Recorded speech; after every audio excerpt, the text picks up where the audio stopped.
So why is virtual reality, I hope everybody knows what virtual reality is. If not, we'll explain later. Why is it the logic next step?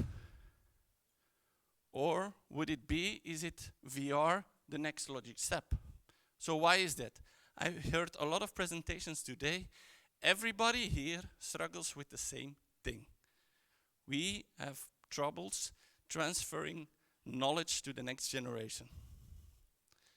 And why is it? Because we have data tsunamis that are creating a lot of noise left and right from us.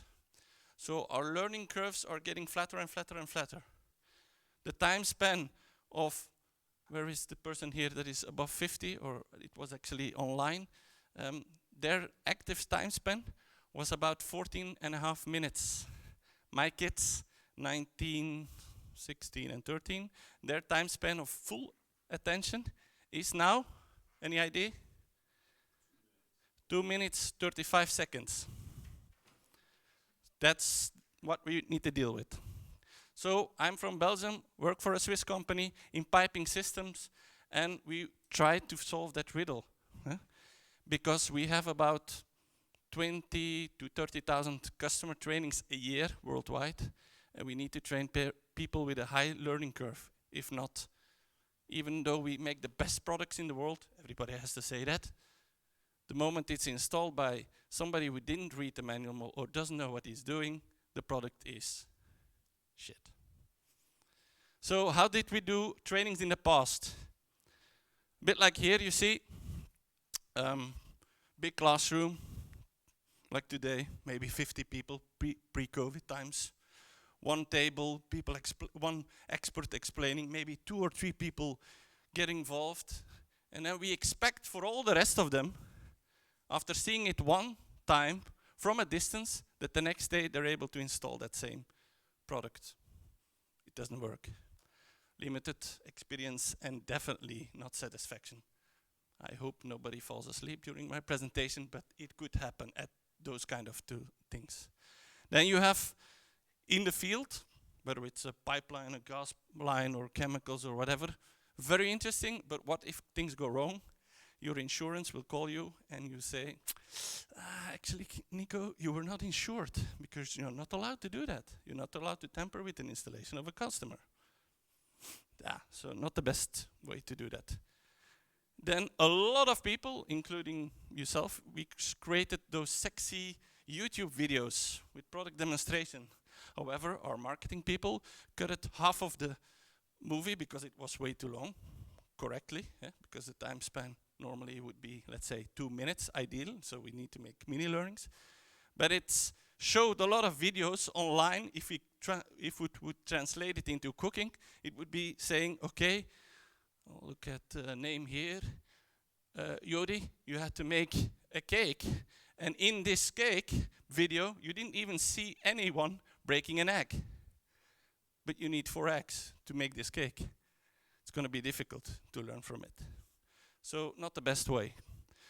So what were we looking for? We were looking for ideal weather conditions. Everybody knows that if you do a training and the sun is shining, it helps. Because you have more clusters in your brain related to good weather and nice weather and barbecue and some other memories than with bad weather. However, we also need to train people sometimes when it's raining. The nice thing about virtual reality, we can make it rain in the middle of the training. Simple as that. It's safe and realistic.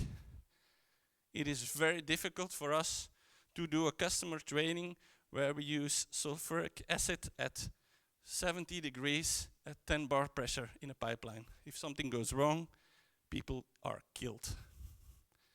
Can be done in VR. It's adaptable, easily. Whether you give a training in Luxembourg and half of the guys there are speaking Portuguese, you just switch the language to Portuguese and they understand. Objective certification, this is what we're building today. It involves a lot of AI and stuff like that. But it is a possibility in virtual reality. It's always available. Imagine we say now always available and all of you think, yeah, but I don't have a VR glass at home. Well, it's a bit like a BlackBerry 30 years ago. I remember the day at Christmas when I got my first BlackBerry. My aunties at the Christmas table said, "Why the hell do you need a BlackBerry?" For people who are young in this room, a BlackBerry is not the small berries that you eat at breakfast, it's a sort of mobile phone. So they were saying, "Why do you need a BlackBerry?" I said, "Yeah, you can take pictures, there's a camera." "Yeah, but you can also call." "Yeah, the phone is in the hall. Why do you need it?" So now I did exactly the same. After COVID, we were able to do Christmas. And I took the big box and asked all the mobile phones to be handed over, and I gave them all a VR headset to test it. So virtual reality, in what form that it will come, it will be part of our life. Don't think it will not come, it will come. Realistic movements, it's sustainable, and the learning curves are really, really nice. So back in 2021, we created 10 plus modules, trained a limited number of customers externally, most of the people internally. We're with 15,000 people, so it's okay, it's a good number, and saved a lot of pipes, fittings, and so on and so on. Now, virtual reality is a part of full experience training.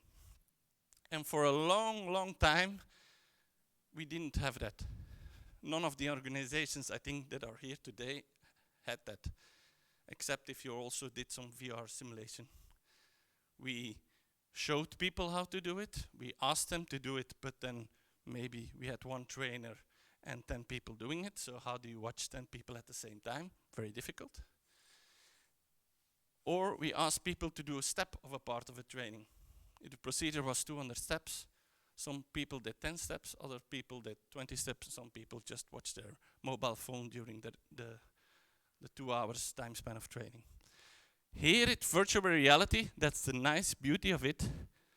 You are there alone. You have to solve the riddle. You have to figure out how to handle the challenge, and you have to do it.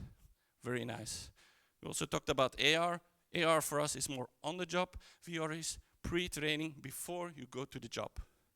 The nice thing still today, with all the 6-degree freedom headsets, you're there in your cocoon. I do see some new developments on AR, VR headsets. There I have my doubts from a learning point of view, because you can see again left and right from you, and you can be distracted. The retention rate, so a lot of articles which I can share as well, from PricewaterhouseCoopers and so on, is 4 times more than a normal class. We did actually the test on a 30 steps procedure, where after 1 year we had an audience of 12 people each time, trained theory, practice and VR. After 1 year, the group without VR, they remembered 9 steps in the right sequence. We were a bit disappointed. The other team with VR, we were hoping for 11, 12. They remembered 27 out of the 30 steps in the right sequence. Amazing, mind-blowing. And you can have a combination of skills. Hard skills and soft skills. Hard skills, what to do next, what if this happen, how should I install this, X, Y, Z, but also the soft skills. We have to admit that my wife is a school director, that there are a lot of things going on with soft skills. So as a company, we demand for talents, but at the other end, we are not training our people in soft skills, how to manage, how to react, how to coach, how to guide, etc., etc. So also that is an option with virtual reality. And as you see, it's an individual experience that we can monitor with data. We can improve with, data is gone, sorry. We can actually improve. If you see in a training that between step 35 and 36, there are 200 customers have the same time span of a gap that's taking too long normally to your normal procedure, then either your training is not well, or maybe your product is not designed functionality enough. Very important. People learn at their own pace. Very important to know that if you learn in the future, don't put a timing on learning. Okay, if you only have a day, you have a day, of course, but the goal is to learn fast, yes, but the goal is to learn long as well and continue to learn. Meaning, if you have a VR application that maybe Thomas does in 10 minutes, it could be that David is doing it in 45 minutes. It's okay. As long as he learns, it's okay. You learn at your own pace. You know how to use tools, tips, tricks, etc. You can build in. Frequent asked questions, ideally for VR training. Also frequent common issues, you put them in. And it's fully immersive, as you see. So why is VR part of your training program in the future, or what I say future as from tomorrow? It's because of all these various reasons. It has a happy factor. There's not one customer that we trained when he puts off his goggles, they're always smiling. Maybe it's because they're released out of this virtual cage, but it's because they've completed something on their own. It gives you a good feeling if you completed something on your own. It's future-proof, it's sustainable, it's for everybody. And like you see, it's for everybody. So these are the personas that we looked at for virtual training. It could be a CEO, could be blue-collar installer, whatever. We have various programs that we can actually customize for different persons. So it's for everybody.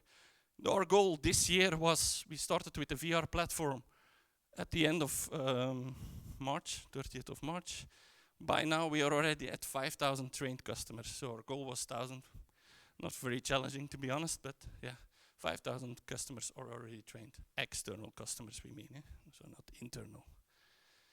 We do have a train the trainer program, which is also very important with new technology. It's a bit on explaining your grandmother or grandfather how a mobile phone works. Similar, very similar, but more easy. And we have virtual certification modules. So we want people, whether they're trained in Berlin, Kuala Lumpur, Bangladesh, if they do a virtual reality module, either they pass or they fail. Same standard everywhere. Because also you, in the audience, you have global customers who expect the same from you when it comes to support. Where does it fit in? It fits in our 3+1 concept, meaning, of course, there is a theoretical part. It could be a bit boring. It was a bit boring with e-learnings that by PowerPoint. We remake them as well to make them short, to the point. The good thing is about virtual reality, you can implement the boring procedural training into a virtual reality adventure. And then it becomes, this first part, the theory, becomes very, very short for onboarding reasons. Then for us, very critical, practical, hands-on. You have to, for us it's common that you have to have an idea what PE, fresh malted PE smells like in the morning. When you're in piping systems, that's a given. And then there is a certification. And certification will also be a combination of theory, practice, and XR. And then a recertification after X months, which is 24 months for us. So, you don't have to wonder whether it's the logic next step. It is. And what I would encourage you to do is, a bit like some of the presenters already said, start small, begin with a first module, but don't let it end with the first module. Have a big vision to where you want to go, maybe also online certification, automatic certification, and then build from there. You will see this is a new technology, relatively new. I'm not sure if you know when the first VR headset was developed. 1968. They call it the Sword of Damocles. You can Google it. It weighed like 47 kilos, so it was not really a headset to wear all day. And it was huge. Yeah.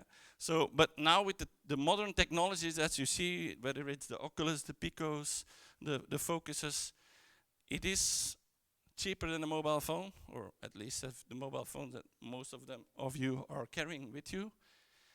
I would, if you're interested, I have a couple of headsets with me as well, so we can maybe do a small demonstration. But definitely dare to take the first step. And if you need any advice or counseling, we're definitely open to help you. Voilà, that's it. Maybe cut out on a bit of time.